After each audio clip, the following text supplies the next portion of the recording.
71세 도연은 동네 도서관에서 자원봉사를 하고 있었다. 오래 서 있으면 무릎이 시큰거렸지만 책 냄새를 맡으면 묘하게 마음이 편안해져. 그는 도서관에서 보내는 시간을 좋아했다. 어느 날 문이 열리고 조용한 발소리가 들렸다. 39세 강소윤. 긴 머리에 단정한 차림, 어딘가 차분하면서도 외로운 기운이 느껴지는 여자였다. 소윤은 사서에게 조심스럽게 물었다. 노인 심리 상담 자료가 어디 있나요? 그 말을 들은 도연은 자연스럽게 그녀 옆으로 걸어가 책이 있는 위치를 알려주었다. 소윤은 고개를 숙여 인사했다. 감사합니다. 요즘 제가 돌보는 분 때문에 필요해서요.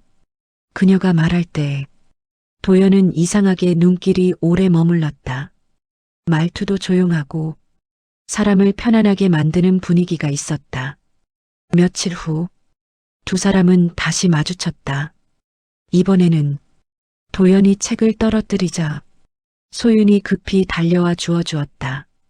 괜찮으세요? 무릎 다치시면 안 돼요. 그녀가 자연스럽게 팔을 잡아주는 순간 도연의 가슴이 아주 작게 뛰었다. 그날 이후 둘은 도서관 벤치에서 차를 마시거나 서로의 삶을 조금씩 나누기 시작했다. 소윤이 말했다. 저는 부모님을 일찍 잃어서 혼자 지냈어요. 그래서인지 나이 있으신 분들 이야기를 들으면 마음이 편해져요. 도연은 웃으며 말했다. 그럼 내 이야기에도 귀 기울여 줄 건가? 내 인생은 꽤 오래됐는데. 소윤은 조용히 웃었다. 그 웃음은 오랜 시간 혼자 지냈던 도연의 마음을 흔들었다. 그러던 어느 날 소윤이 조심스레 말했다. 혹시 내일 시간 되세요? 같이 산책하고 싶어서요. 그 말이 떨어지는 순간 도연의 가슴은 오랜만에 뜨겁게 뛰었다. 다음 날 두 사람은 공원에서 천천히 걷고 있었다. 소윤은 도연의 걸음에 맞춰 조용히 보폭을 함께했다. 걷던 중 소윤은 갑자기 멈춰서서 말했다. 선생님 옆에 있으면 제가 살아있는 느낌이 들어요.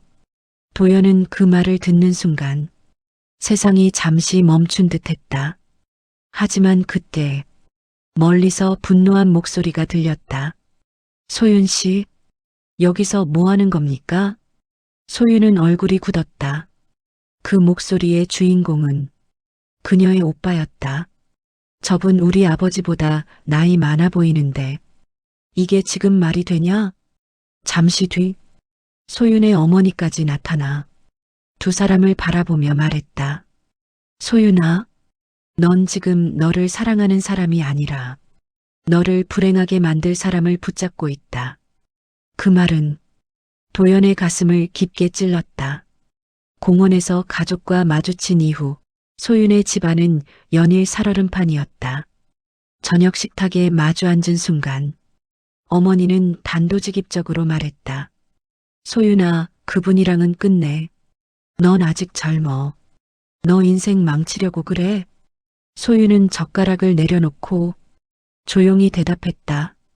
엄마, 저는 선생님 좋아해요. 그분 옆에서는 제가 살아있는 느낌이 들어요. 그 말에 오빠가 황당하다는 듯 헛웃음을 냈다.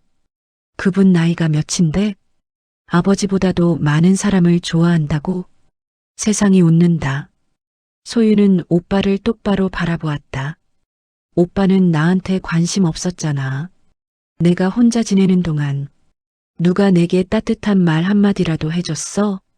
오빠는 말문이 막혔지만 금세 목소리를 높였다. 그래도 그건 아니야. 그분이 나쁘다는 게 아니라 너무 늙었잖아. 소윤은 눈을 깔며 말했다. 오빠는 그분 나이에만 갇혀서 보지만 난 사람을 본 거야. 내 얘기를 들어주는 사람, 외롭지 않게 해주는 사람. 어머니는 떨리는 목소리로 말했다. 소윤아, 나도 그분이 나쁜 사람이라고 생각하진 않아. 하지만 너보다 훨씬 먼저 아플 수도 있고 먼저 떠날 수도 있어. 너 혼자 남게 될까봐. 그게 너무 무서워. 소윤의 눈가가 붉어졌다. 그 순간 현관문이 찰컥하고 열렸다. 소윤의 오빠가 심각한 얼굴로 들어와 말했다. 방금 도연 선생님 댁에 다녀왔어. 소윤은 깜짝 놀랐다. 오빠 왜 거길? 오빠는 숨을 한번 몰아쉬고 말했다. 말씀드리고 왔어. 내 동생 인생 책임질 수 있냐고. 소윤은 자리에서 벌떡 일어났다. 오빠가 무슨 권리로 그래.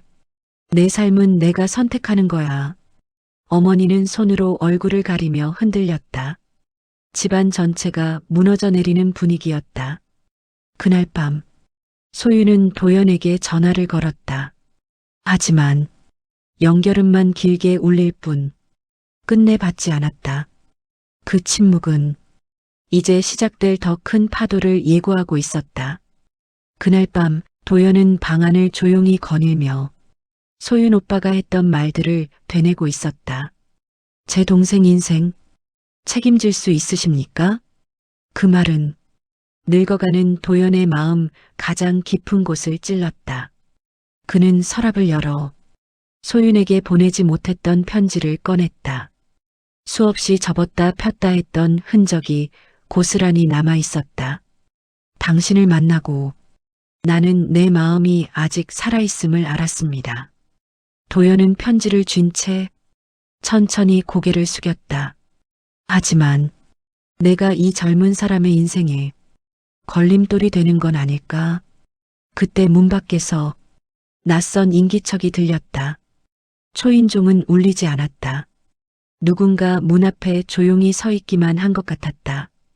도연은 천천히 문으로 다가갔다. 문고리를 잡는 손이 떨렸다. 문을 열어보니 아무도 없었다.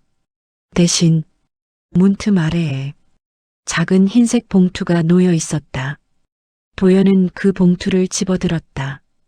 당신 같은 사람에게 우리 딸 맡길 수 없습니다. 익명의 편지였다. 하지만 누가 보냈는지 도연은 이미 알고 있었다. 도연은 손에 든 봉투를 바라보며 허탈하게 웃었다. 마이너스 마이너스 마이너스. 다음 날 소윤은 도서관 앞에서 도연을 기다리고 있었다. 그는 오지 않았다. 2시간 넘게 기다린 끝에 소윤은 도연의 집 앞으로 향했다. 도연은 현관문을 열고 모습을 드러냈다. 얼굴은 한층 더 지쳐 보였고 눈빛은 흔들리고 있었다. 소윤은 급히 말했다. 왜 연락 안 하셨어요? 저 계속 기다렸어요. 도연은 잠시 말을 멈춘 뒤 조용히 입을 열었다. 소윤 씨, 우린 여기까지 해야 할 것 같습니다. 소윤의 얼굴이 하얗게 질렸다. 왜요, 선생님? 제가 뭘 잘못했나요? 도연은 떨리는 숨을 들이켰다. 그쪽 가족이 당신을 지키려는 마음을 잘 알았습니다. 나 같은 늙은이가 당신 발목 잡으면 안 되죠. 소윤의 눈이 금세 젖어들었다. 그 말 나 때문에 하는 거 아니죠? 누가 뭐라 해서 그 사람들 때문에 그러는 거죠? 도연은 시선을 돌렸다. 하지만 부정하지 않았다. 소윤은 울먹이며 도연의 팔을 붙잡았다.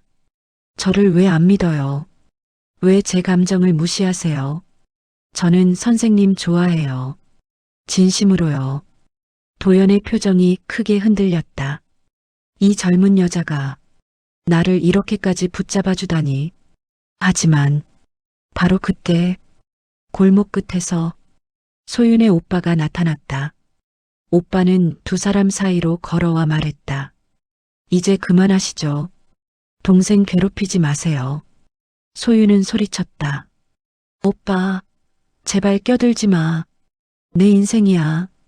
그러자 골목 반대편에서 또 다른 그림자가 걸어왔다. 이번엔 소윤의 어머니였다. 어머니의 얼굴은 울다 지친 표정이었다. 소윤아, 엄마가 미안해. 근데 제발 그만하자. 그 순간 도연은 완전히 무너졌다. 두 사람의 사랑은 아직 시작도 제대로 못했는데 벌써 너무 큰 벽이 가로막고 있었다. 소유는 도연과의 대화를 끝내고도 집으로 돌아갈 용기가 나지 않았다.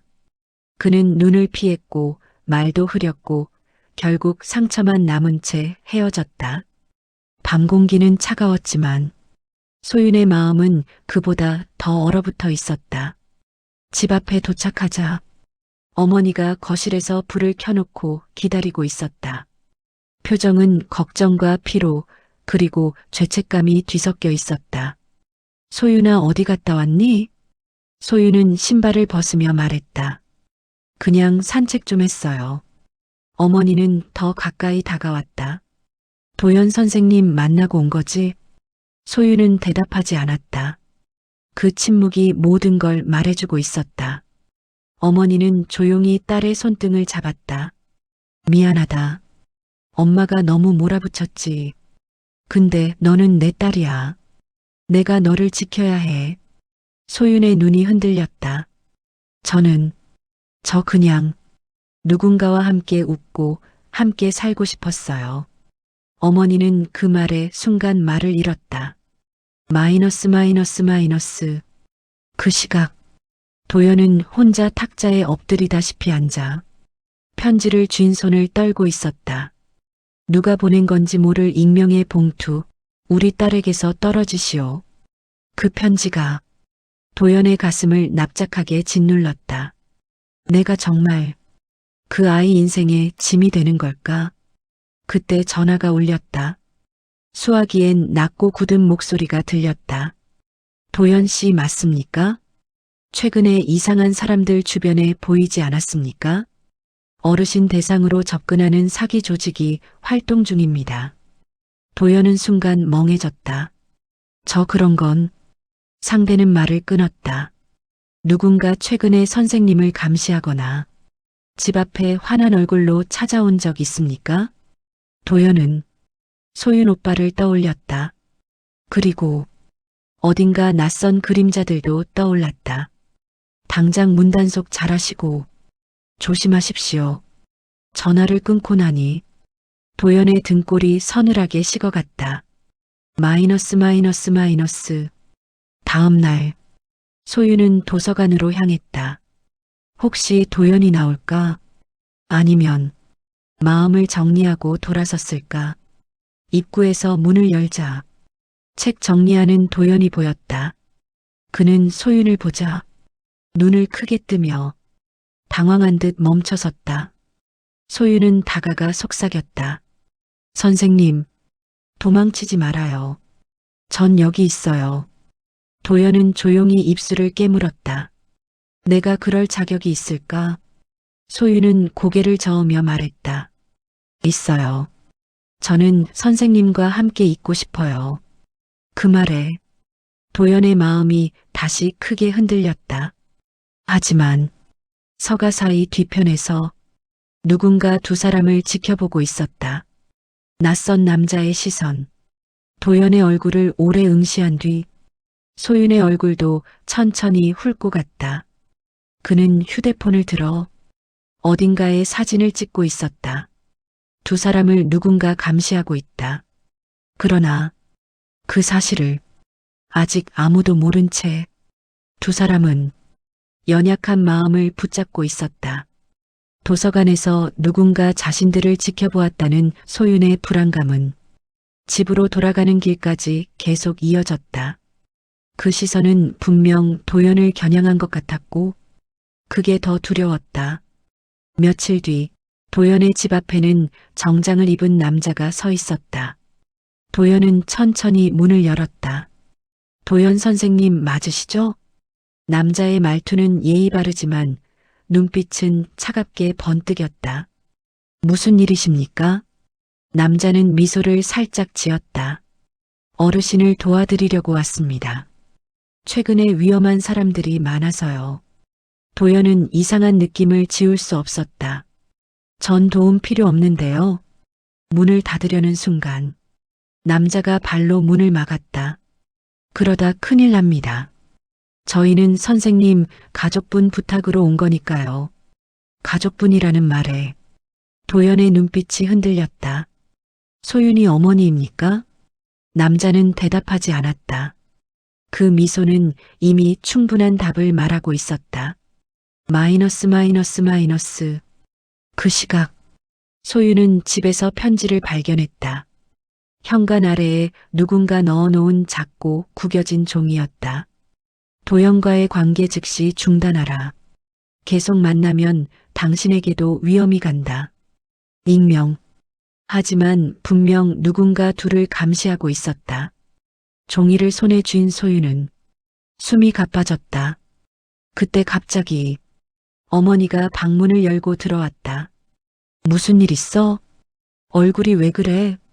소윤은 종이를 급히 숨겼다. 하지만 어머니는 바로 알아차렸다. 또 누구한테 연락받았니? 소윤은 입술을 깨물었다. 엄마가 부탁한 거예요? 그 사람 쫓아내려고? 어머니는 아무 말도 하지 않았다. 침묵이 모든 답이었다. 소윤은 손을 떨며 말했다. 왜 이래요? 왜 제 인생에 이래요? 어머니는 결국 터져나오는 울음을 참지 못했다. 너까지 잃을까봐 그래. 너도 아버지처럼 갑자기 떠나버릴까봐. 너도 외롭게 살까봐. 나는 정말 무서워. 소윤은 그 말을 듣는 순간 어머니의 진심이 더 아프게 가슴을 파고들었다. 마이너스 마이너스 마이너스. 다음 날 소윤은 도연에게 전화를 걸었지만 여전히 받지 않았다. 걱정이 커진 소윤은 그날 오후 도연의 집으로 향했다. 집 앞에 도착하자 문은 굳게 닫혀 있었다. 소윤이 초인종을 누르려는 순간 안에서 턱 소리가 들렸다. 문이 열렸다. 도연은 안색이 창백했고 숨조차 불안정했다. 선생님 무슨 일이에요? 왜 이렇게 얼굴이? 도연은 잠시 숨을 고른 뒤 말했다. 누군가 내 집에 들어오려 했습니다. 소윤은 순간 숨이 막혔다. 도연은 힘겹게 벽에 기대며 말했다. 어제 이상한 남자가 찾아왔습니다. 자꾸 가족 부탁이라고, 당신 가족이라고. 소윤의 눈이 크게 흔들렸다. 선생님, 그거 우리 엄마가. 도연은 조용히 고개를 저었다. 아니야. 너희 어머니가 그 남자를 보냈을 수도 있지만 누군가 더 있어.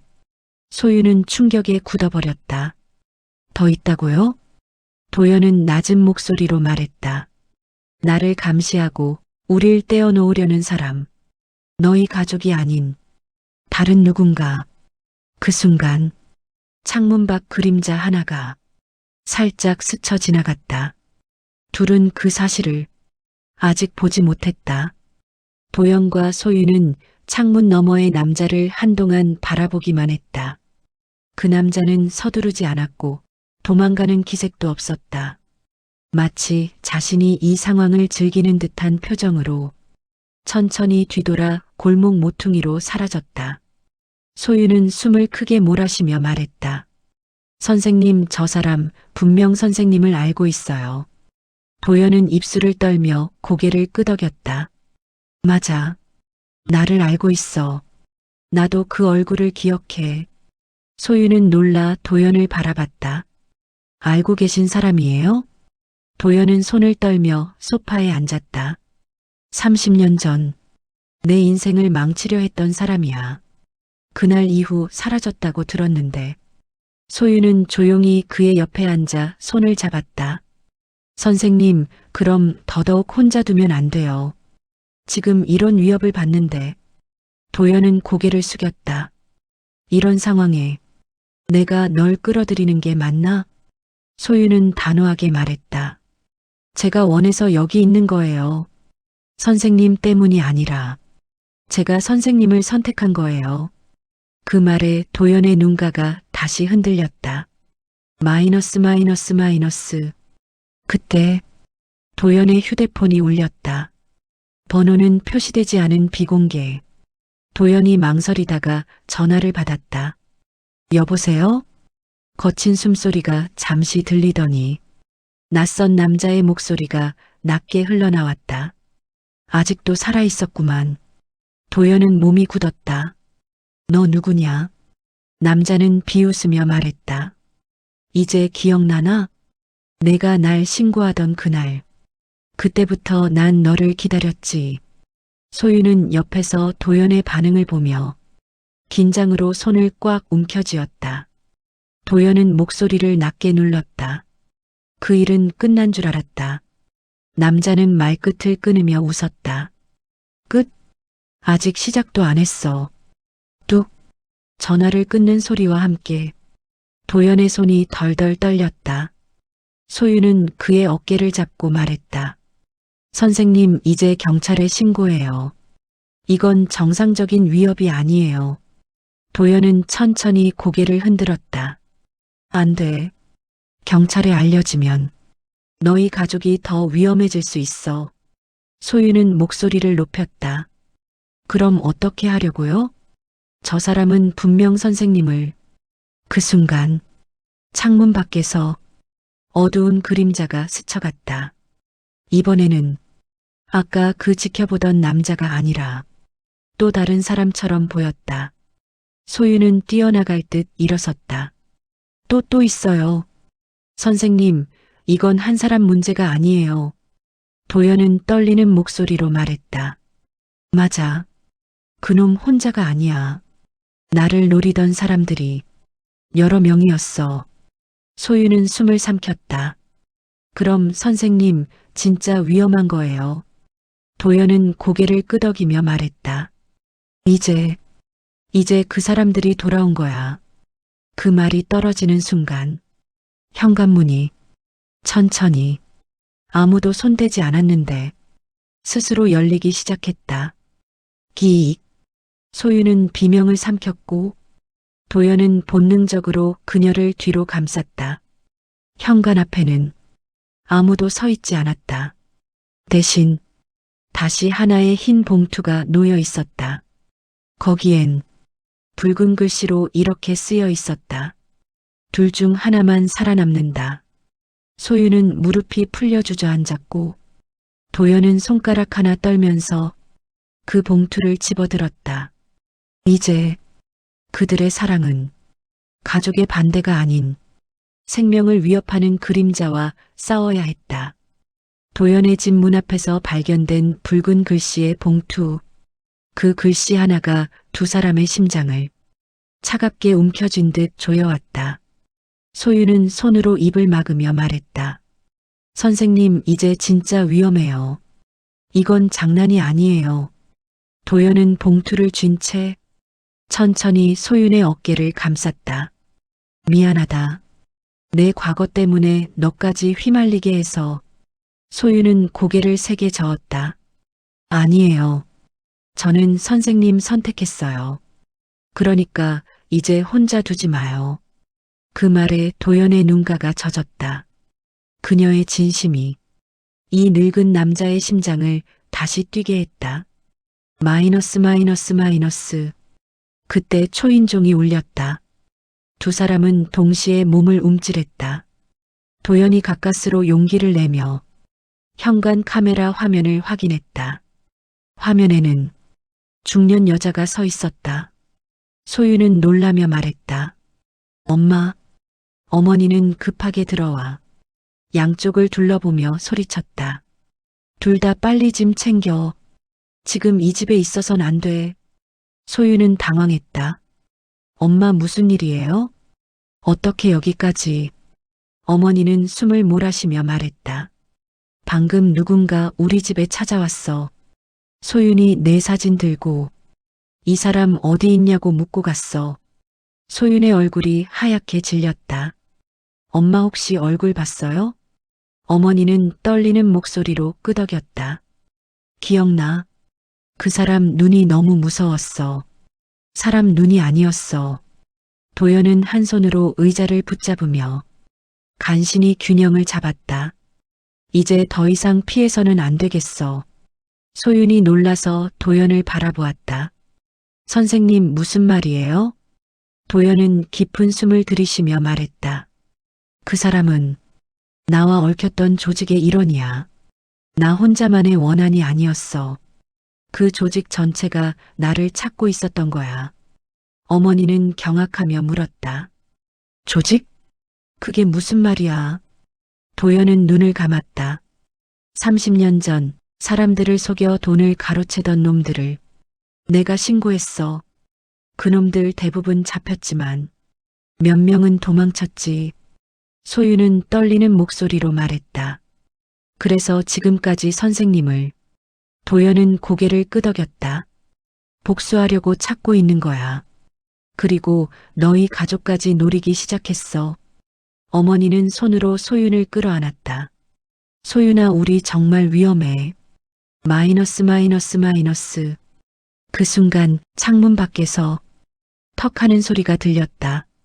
세 사람은 화들짝 놀라 창가로 고개를 돌렸다. 창문 너머 어둠 속에 아까 그 남자가 서 있었다. 이번엔 가까이, 너무 가까이. 유리창에 얼굴을 거의 붙인 채 입꼬리를 천천히 올리는 모습. 그리고 조용히 아무 소리 없이 입모양으로 말했다. 이제 시작이야. 창문에 얼굴을 거의 붙이고 서 있던 그 남자. 그의 눈빛은 사람의 감정이라고는 느껴지지 않는 차갑고 텅 빈 공포 그 자체였다. 어머니는 비명을 삼키고 뒤로 넘어질 뻔했고 소유는 본능적으로 도연 앞을 막아섰다. 도연은 몸을 떨며 창문에서 눈을 떼지 못했다. 남자는 마치 그들의 반응을 즐기듯 천천히 고개를 기울였다. 그리고 유리창에 손가락을 대고 툭툭 가볍게 두드렸다. 가볍지만 그 소리는 방 안 모두의 심장을 때렸다. 두드림이 멈추자 남자는 갑자기 뒤로 물러섰다. 그리고 어두운 골목으로 사라졌다. 세 사람 모두 말이 없었다. 도연이 먼저 숨을 고르며 말했다. 이 집에 더 있으면 안 돼. 소유는 떨리는 목소리로 말했다. 그 사람 선생님을 아주 잘 아는 것 같아요. 도연은 고개를 끄덕였다. 그래. 내 습관도 생활도 방심하는 틈도 다 알고 있어. 그 말에 어머니의 얼굴이 하얗게 질렸다. 그럼 이 남자 혼자 아니잖아. 여기 찾아온 건 그 중 하나고. 도연은 의자를 잡으며 힘겹게 일어났다. 조직이 다시 움직이고 있는 거야. 그 사람들이 나를 완전히 없애려는 거지. 소유는 두 손으로 머리를 감싸며 말했다. 왜 지금에서야 나타난 거죠? 도연은 씁쓸하게 웃었다. 그동안 해외에 있었대. 최근에 돌아왔다는 얘기를 들었어. 어머니는 눈물을 터뜨렸다. 그럼 우리 가족은 어떻게 되는 거야? 소윤까지 위험한 거잖아. 소윤은 어머니를 붙잡았다. 엄마, 괜찮아. 우리가 같이 있으면 돼. 하지만 도연은 그 말을 듣고 심장이 미어지는 듯 했다. 아니야. 내가 너희를 끌어들이고 있는 거야. 소윤이 울먹이며 소리쳤다. 선생님 때문에 온 게 아니에요. 그 사람들은 선생님이 과거에 정의로운 일을 했기 때문에 이러는 거잖아요. 도연은 고개를 숙였다. 그 일은 나 혼자 감당해야 해. 마이너스 마이너스 마이너스. 갑자기 현관 쪽에서 작은 삐걱 소리가 들렸다. 소윤이 재빨리 문을 살폈다. 문틈 사이로 빨간색 레이저 같은 점이 벽을 스치듯 지나갔다. 어머니는 그 자리에서 비명을 질렀다. 이게 뭐야? 총이야. 도연은 즉시 몸을 숙이며 말했다. 숨어. 지금 당장. 소윤이 어머니를 끌어안고 바닥으로 내리누르자 밖에서 카메라 셔터 소리가 들렸다. 찰칵, 찰칵. 누군가 집안을 찍고 있었다. 도연은 창문으로 향하며 순간적으로 외쳤다. 그만해. 여기까지 와서 뭘 노리는 거야. 그러나 대답은 없었다. 대신 어둠 속에서 낮고 거친 웃음소리만 들려왔다. 숨는다고 달라지는 게 있을까? 그 순간 창문에 작은 돌이 부딪히며 딱 하는 소리가 울렸다. 종이 한 장이 유리창에 걸려 떨어지지 않고 붙어 있었다. 소윤이 겁에 질려 말했다. 저게 뭐예요? 어머니는 입술을 물었다. 또 편지야? 도연은 창가 가까이 가서 그 종이를 떼어냈다. 어둠 속에서 누군가 너무나 또렷한 글씨로 써놓은 한 줄. 도망쳐도 끝은 똑같다. 세 사람은 그 자리에 얼어붙었다. 그리고 이제 단순한 위협이 아니라 확실한 사냥이 시작되었음을 모두 직감했다. 그날 밤 뒤로 세 사람은 거의 뜬 눈으로 밤을 새웠다. 창문 밖에서 들리던 발소리, 문틈 사이로 스며들던 냉기, 가끔씩 울리던 자동차 소리조차 모두 위협으로 들렸다. 아침이 되자 소유는 지친 얼굴로 말했다. 선생님, 오늘은 집을 나와야 해요. 여긴 너무 위험해요. 도연은 잠시 고민했지만 결국 고개를 끄덕였다. 그래, 당장 움직이자. 소윤의 어머니는 떨리는 손으로 가방을 챙기며 호텔 같은 데로 가자. 사람 많은 곳이 더 안전해. 라고 말했지만 바로 그 순간 문 밖에서 쿵 거센 발소리가 들렸다. 세 사람은 동시에 굳었다. 이번에는 초인종도 노크도 아니었다. 누군가 문을 발로 차고 지나간 듯한 소리. 소윤이 숨을 삼키며 귓속말로 말했다. 저 혹시 그 사람들. 도연은 조용히 손가락을 들어 말을 막았다. 그리고 아주 천천히 문구멍 도어 뷰로 다가갔다. 구멍 밖에는 낯선 남자의 눈이 가득 차 있었다. 도연이 화들짝 뒤로 물러났고 소윤의 어머니는 비명을 억누르며 뒤로 주저앉았다. 그 눈은 감정 없이 비어 있었고 마치 문 안쪽을 뚫어지게 보고 있는 것 같았다. 잠시 후 문 밖에서 낮은 목소리가 들렸다. 거기 있는 거 알아. 얼굴 좀 보자고. 소윤은 눈을 질끈 감고 도연의 손을 붙잡았다. 도연은 떨리는 목소리로 말했다. 경찰에 신고해야겠어. 이건 더 이상 버틸 일이 아니야. 소윤은 즉시 휴대폰을 꺼내 112에 전화를 걸려 했다. 하지만 전화가 눌러지는 순간 집 전체의 불이 툭 하고 꺼져버렸다. 모든 불이 동시에 사라지고 정막이 집을 뒤덮었다. 어둠 속에서 창문 너머에서 남자들의 실루엣이 천천히 나타났다. 1명, 2명, 3명. 소윤의 어머니는 눈물을 흘리며 말했다. 우리 갇힌 거야? 그러나 그 순간 도연은 갑자기 굳은 얼굴로 일어섰다. 아니야. 여기서 끝낼 수 없어. 소윤이 놀란 눈으로 물었다. 선생님 어디 가요? 도연은 주머니에서 오래된 열쇠를 꺼냈다. 30년 전 내가 숨겨둔 게 있어. 소윤은 충격에 입술을 떨었다. 숨겨둔 게요? 도연은 낮게 말했다. 그놈들이 찾는 것도 나를 죽이려는 이유도 바로 그거야. 문 밖에선 낯선 남자들이 천천히 문고리를 돌리기 시작했다. 딸깍, 딸깍. 소윤은 도연의 팔을 붙잡으며 떨리는 목소리로 말했다. 선생님 제발. 지금 무슨 생각인지 모르겠지만 혼자 가지 마요. 그때 문이 크게 흔들렸다. 쿵, 쿵. 그리고 낯선 남자의 목소리가 들렸다. 문 열어. 우린 다 알고 있어. 소윤은 울음을 삼키며 도연에게 매달렸다. 선생님, 지금은 제발 저희랑 같이 있어요. 도연의 눈빛이 잠시 흔들렸다. 그러나 곧 결심한 듯 그녀의 손을 천천히 풀었다. 미안하다. 이번엔 내가 널 지켜야 할 차례야. 그리고 뒷문 쪽으로 천천히 걸어갔다. 그의 걸음은 느렸지만 결의에 찬 발걸음이었다. 소유는 손을 뻗으며 울부짖었다. 선생님, 가지마. 그러나 도연은 돌아보지 않았다. 그 순간 문이 크게 흔들리며 금이 가기 시작했다.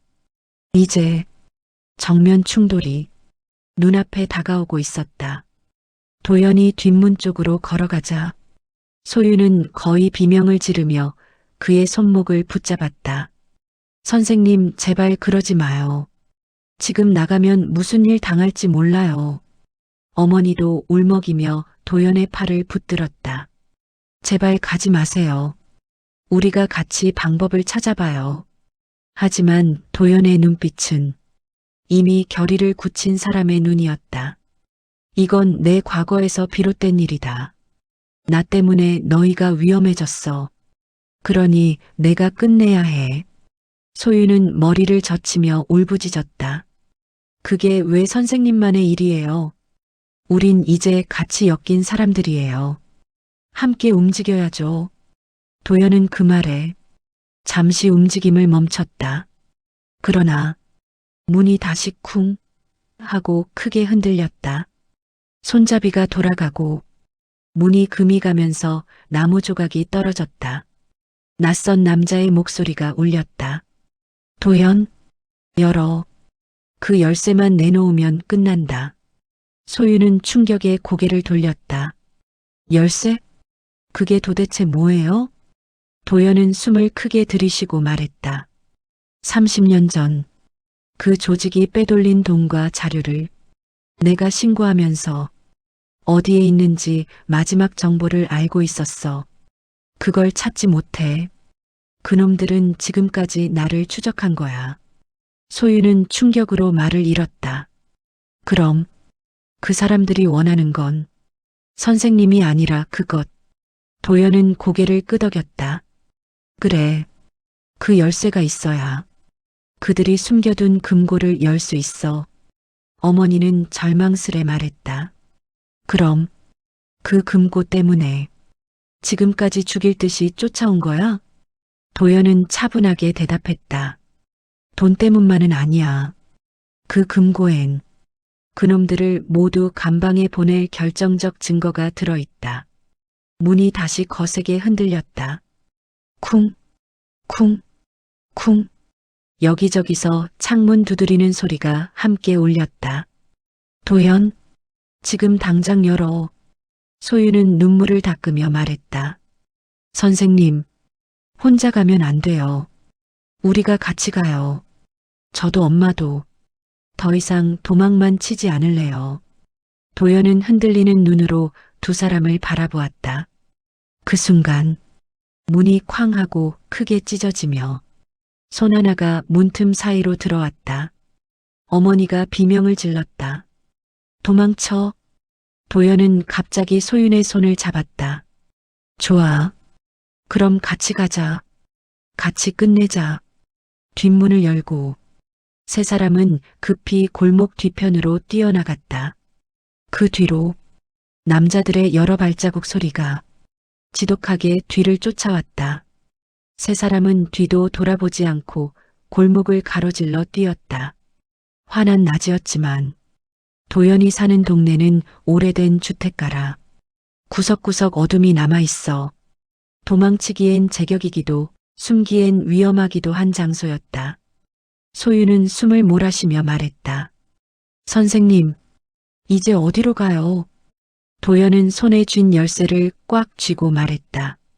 안전한 데로 가야 해. 사람 많은 곳, 절대 찾기 어려운 곳. 어머니가 뒤에서 크게 외쳤다.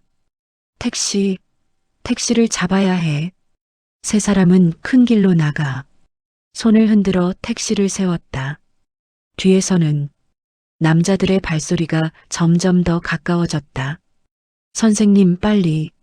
문이 닫히는 순간 어두운 골목 끝에서 남자 하나가 택시를 향해 뛰어오기 시작했다. 그의 눈은 광기에 젖어 있었다. 소유는 비명을 질렀다. 기사님, 빨리 출발해 주세요. 택시는 급하게 출발했고 남자는 택시 뒷문을 잡으려다 넘어지며 도로에 미끄러졌다. 소윤의 어머니는 가슴을 부여잡으며 말했다. 하하, 이제 살았나? 하지만 도연의 얼굴은 어두웠다. 아니다. 저들은 포기하지 않아. 마이너스 마이너스 마이너스. 택시는 시내 중심가로 달렸고 사람들이 많은 번화가에 도착했다. 도연은 말했다. 여긴 당분간 안전할 거야. 그러나 그 말이 끝나자마자 소윤의 휴대폰이 울렸다. 발신자, 알 수 없음. 소윤은 떨리는 손으로 전화를 받았다. 여보세요?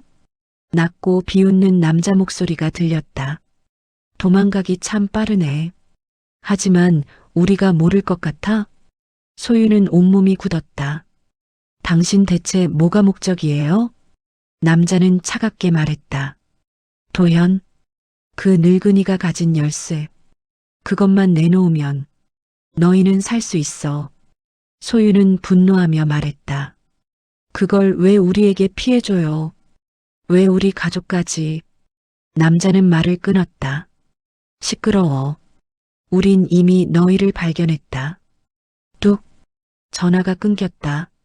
소윤이 멍한 얼굴로 고개를 돌리자 어머니도 도연도 표정이 굳어 있었다. 도연은 낮은 목소리로 말했다.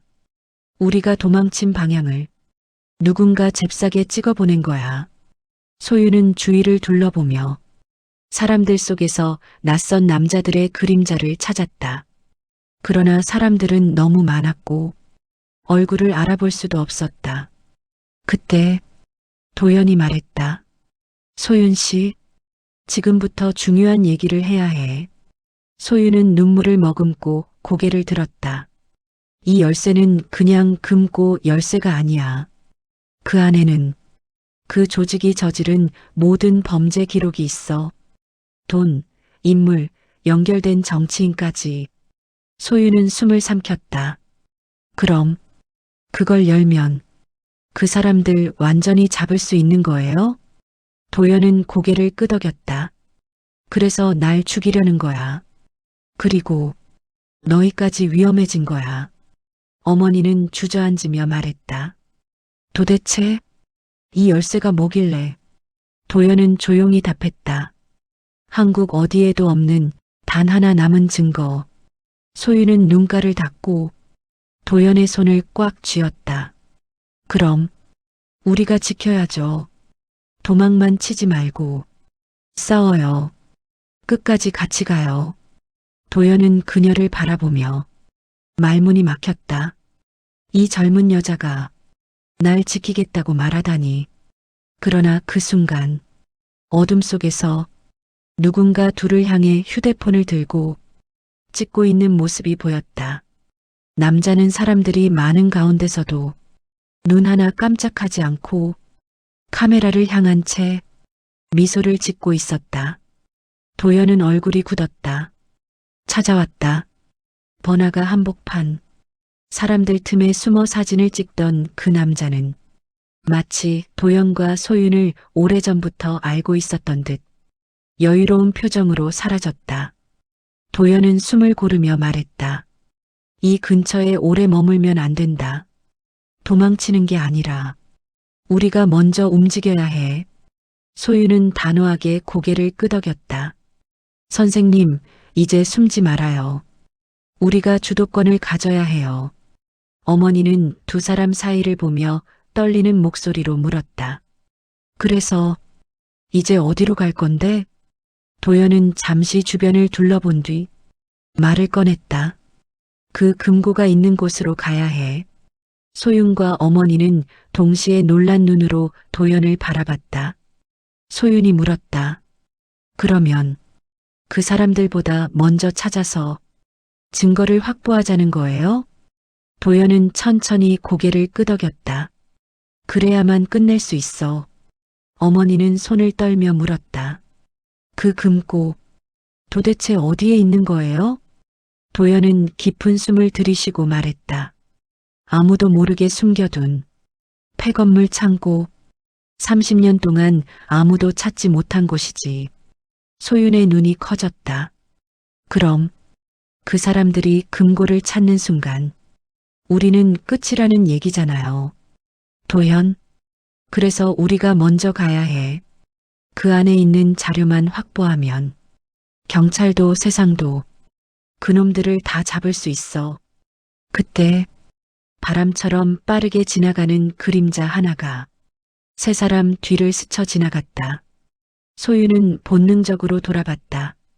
사람들 틈에서 까만 모자를 눌러 쓴 남자 하나가 그들을 똑바로 응시하고 있었다.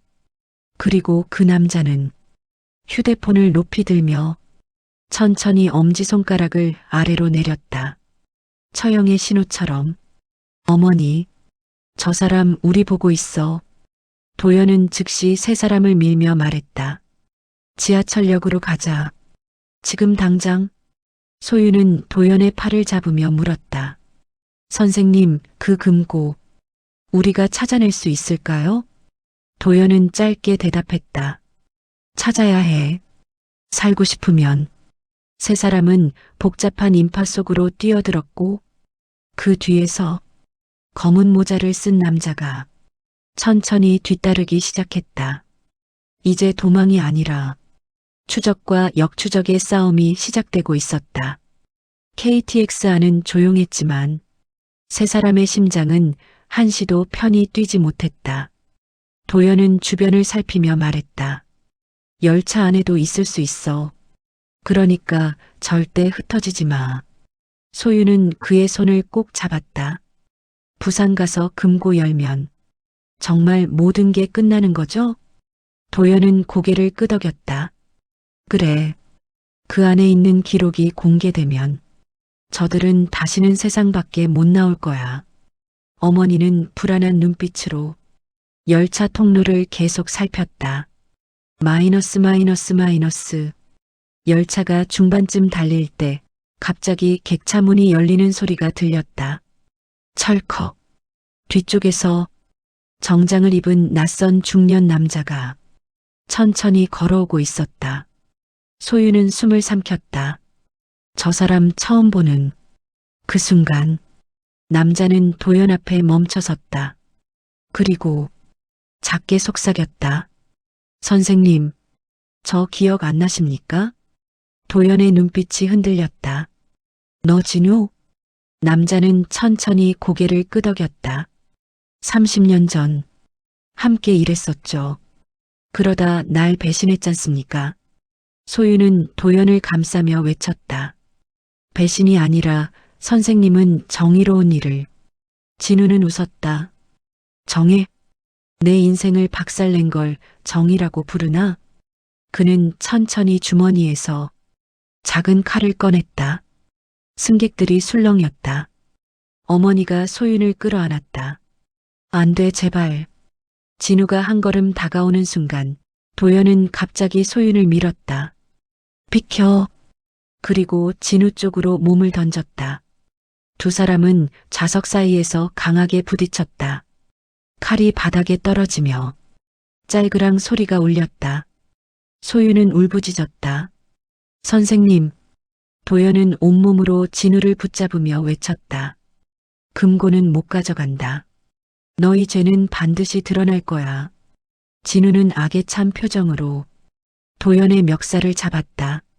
늙은이, 너 하나만 없으면 끝이야. 진우가 다시 칼을 집으려 팔을 뻗는 순간 소윤이 그 팔을 붙잡았다. 그만해. 제발 그만해요. 승객들도 두려움 속에서 도와 진우의 팔을 잡고 말렸다. 그 틈에 도연은 필사적으로 칼을 걷어차 멀리 좌석 밑으로 넘겨버렸다. 진우는 결국 여러 사람에게 붙잡혀 바닥에 제압되었다. 열차 직원이 외쳤다. 경찰 도착할 때까지 움직이지 마세요. 진우는 바닥에서 으르렁거렸다. 도연, 이건 끝이 아니야. 그 금고 반드시 찾을. 하지만 도연은 더 이상 흔들리지 않는 눈빛으로 말했다. 이제 끝이다. 너희 시대도, 너희 죄도, 마이너스 마이너스 마이너스. 부산역에 도착하자 경찰들이 대기하고 있었다. 진우는 바로 체포되었고 도연은 경찰에게 그 열쇠 이야기를 자세히 털어놓았다. 증거 확보를 위해 세 사람은 경찰들과 함께 금고가 있는 폐창고로 이동했다.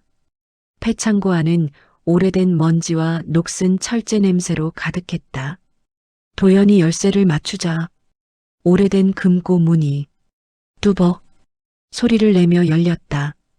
그 안에는 30년 전 조직이 감춰둔 불법 자금 내역, 거래장부, 권력층 연루자료, 피해자 기록, 수많은 진실이 그대로 보관되어 있었다.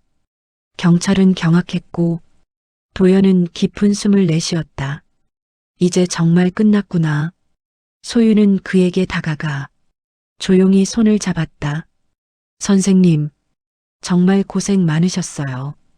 도연은 소윤을 바라보며 눈가가 젖었다. 아니야. 내가 나를 붙잡아주지 않았으면 난 도망쳤을 거야. 어머니도 다가와 두 사람의 손을 감싸며 말했다.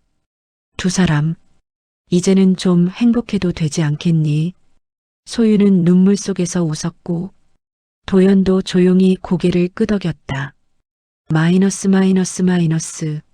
며칠 후 세 사람은 바닷가 벤치에 나란히 앉아 있었다. 파도 소리가 지친 심장을 천천히 어루만졌다. 소윤이 말했다. 선생님, 이제 불안해하지 말아요. 제가 있잖아요. 도연은 그녀의 손을 감싸며 말했다. 그래, 남은 시간이라도 너와 함께라면 충분하다. 두 사람은 바람 속에서 서로의 손을 놓지 않았다. 그리고 긴 지옥 같은 추격 끝에 그들은 드디어 평범한 하루를 되찾았다. 도망치던 사랑은 이제 함께 걷는 사랑이 되었다.